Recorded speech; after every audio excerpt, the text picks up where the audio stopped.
Good morning, children. Today we will start our new chapter, The Old Clock Shop, from our supplementary book, A Pact with the Sun. Let's begin the chapter. Christmas Eve had arrived. As last minute shoppers were going home, a thick white sheet of snow lay over Salt Lake City, USA. Yet the lights were still burning in the old clock shop as Ray, its old deaf owner, worked on a clock he had sold that day. Dear children, in the very first paragraph, we find that author was talking about minute details of the story in the very beginning. What were those details? Writer talked about Christmas Eve. That means this story happened on the evening of Christmas. Eve is the short form of evening. Second, the place where story takes place. That is Salt Lake City, USA. USA means United States of America. Exactly. Thirdly, about the owner of the shop. Who was the owner? Mr. Ray. He was old and deaf. Deaf is a person who is unable to listen or who cannot hear. If person is not able to hear, obviously he was not able to speak also. As it was Christmas, it was cold outside in the city. City was covered with sheet of snow. As you people know, snow is white in color. That's why white sheet of snow covered whole city. Next paragraph, next page. Having finished work, Ray stood up and was on his way to the back room when a cold rush of air from the front door hit the back of his neck. So after finishing his work, Ray was binding up. He was closing his shop and was about to go in the back room. Suddenly what happened? A gust of air hit him on the neck. Here back room can be storeroom or service room. Third paragraph. He turned to meet a last minute shopper, but his old wise eyes told him that this was not a shopper. He saw two men, one in his 20s, the other closer to 50. The younger man remained at the door. The older man approached the counter with no sign of friendliness in his eyes. Ray was able to hide his growing fear as he slowly pushed a notepad and a pencil across the counter. So when, dear children, cold wind hit Ray, he turned back. He was surprised at this time who could come at his shop when he was binding up or closing his shop. He was surprised and turned back. What he had seen? He saw two shoppers standing there on the door. But as Ray was old and wise, he found something fishy. Means something wrong there. He understood that there were no shoppers.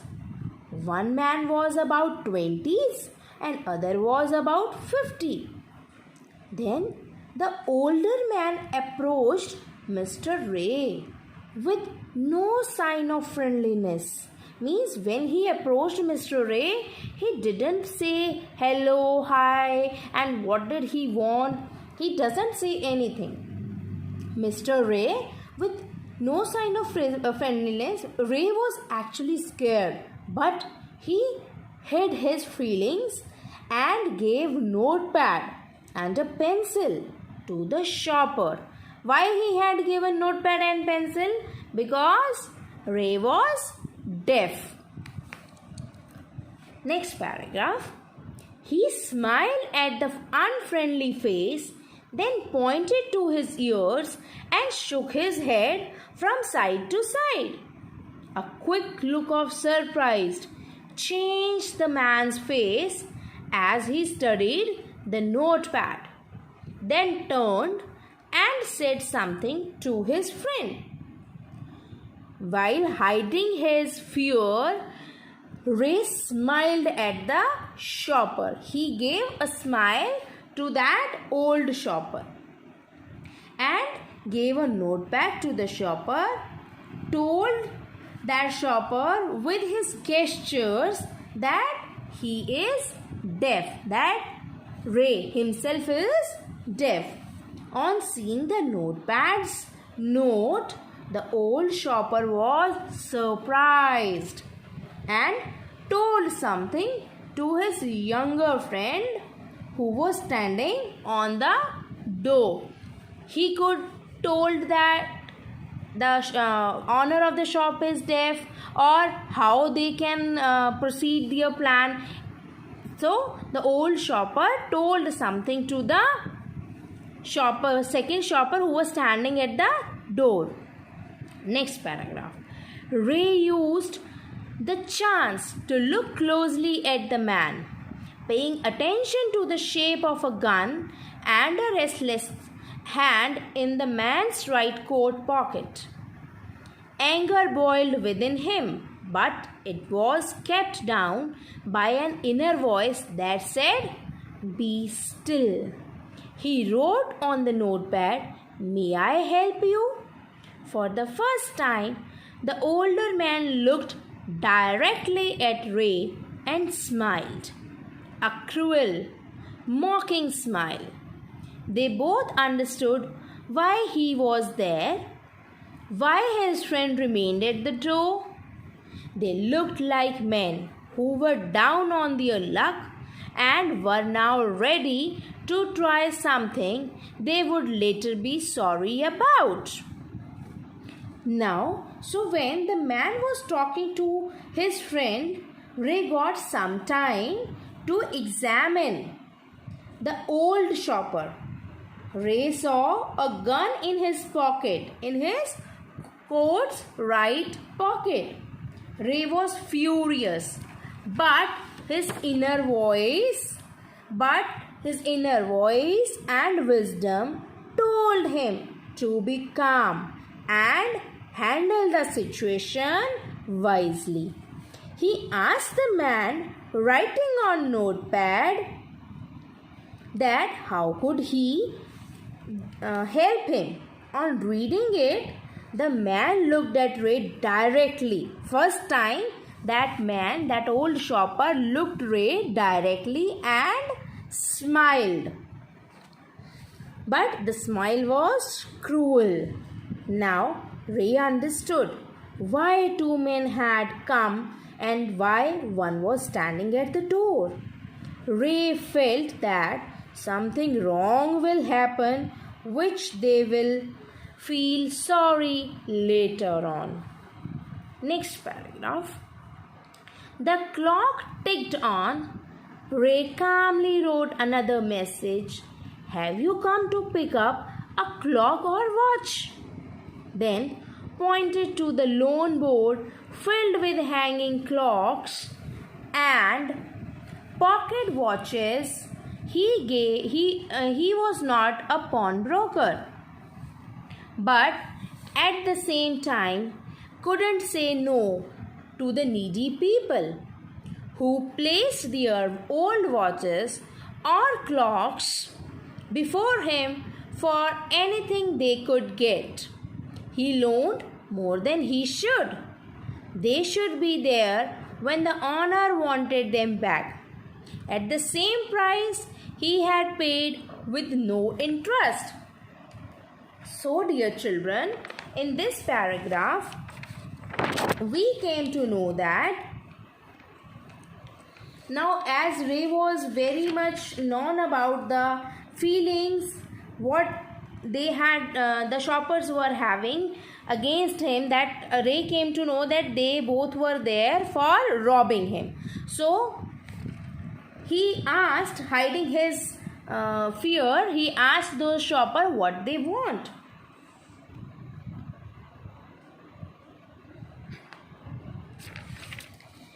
The clock ticked on means different meanings here. In the very starting of the paragraph, the clock ticked on is written now.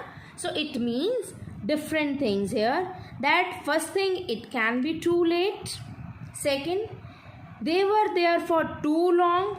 Or third, Ray's heart was beating very fast due to the scary situation. Ray then asked them if they had come for watch or clock. As it was old clock shop, so Ray usually used to ask that if they want any old clock or watch. Then he pointed towards a board which was loan board, which was filled with hanging clocks and pocket watches. Although he was not pawnbroker of those watches were of the people whom Ray gave some money as loan in the exchange of those watches and clocks. Pawnbroker is the man who lends money. Okay, Ray did this not because he needed money, but in reality he wanted to help the needy ones, as he was very kind-hearted man. Ray loaned those needy ones more than the cost of the old watches or clocks, which proves he was not greedy. He was actually a helper. Ray returned the watches or clocks when their owners wanted them back at the same price Ray had taken from them. Okay. Next paragraph. Then the old man seemed to feel a little easier, took out his hand from his pocket and quickly looked at the watch on his wrist. "How much will you give me for this?"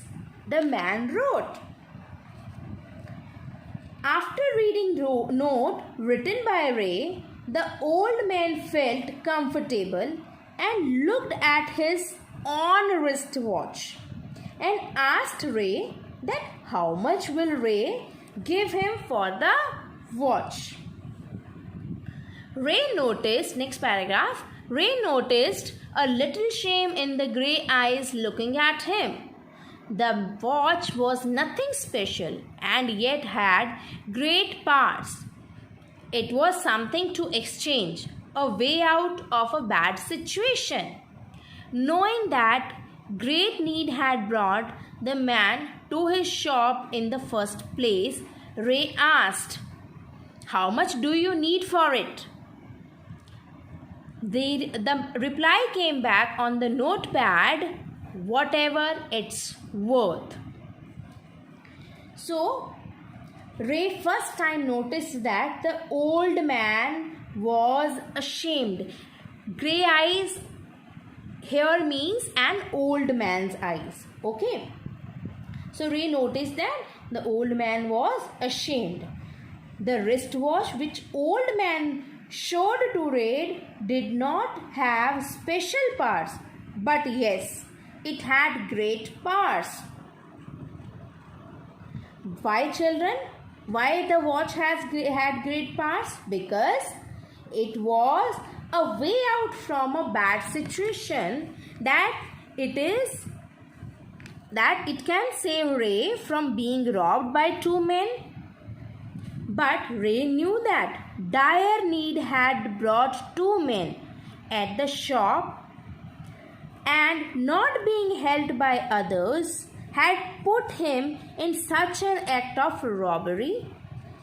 So Ray asked, "How much do you need for the watch?" The old man replied, "Whatever is the worth." That is, the man wanted genuine money for his old wristwatch. Next paragraph. Ray reached into his cash box, pulled out a $50 note and passed it into the man's hand. As they shook hands, Ray looked into the man's eyes. They seemed to say, "Thank you."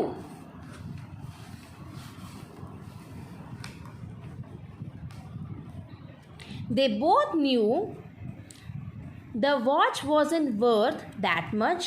Before turning to leave, the man wrote, "I will be back to pick it up as soon as I can. Merry Christmas." So Ray took out $50 from his cash box and gave them to the old man. The old man's eyes were thanking Ray while they were shaking hands. They both knew that what's worth was not more than $50. But before leaving, the old man wrote on notepad that he would come back to collect the watch and greeted Ray, "Merry Christmas." And that time, the old shopper was content and showed his gratitude towards Ray.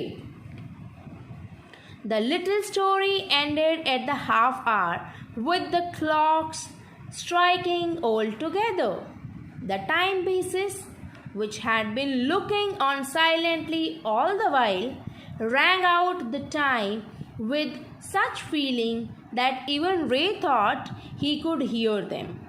Their sweet, musical message was filled with hope. The timeless message of peace on earth, goodwill towards all, was felt by the three men who stood in the old clock shop. So, dear children, the writer here says that finally the story comes to an end and the bells strike everywhere. That is, it's Christmas, which spreads the message of hope and peace. According to writer, the bad time had passed and everywhere is peace now. The music that the bells produced are so sweet, impactful and soothing that even deaf Ray could also hear them.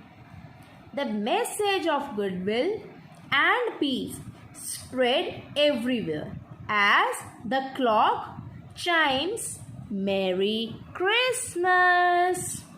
So, dear children, I hope all of you have enjoyed and learnt from this story that we should be kind with others.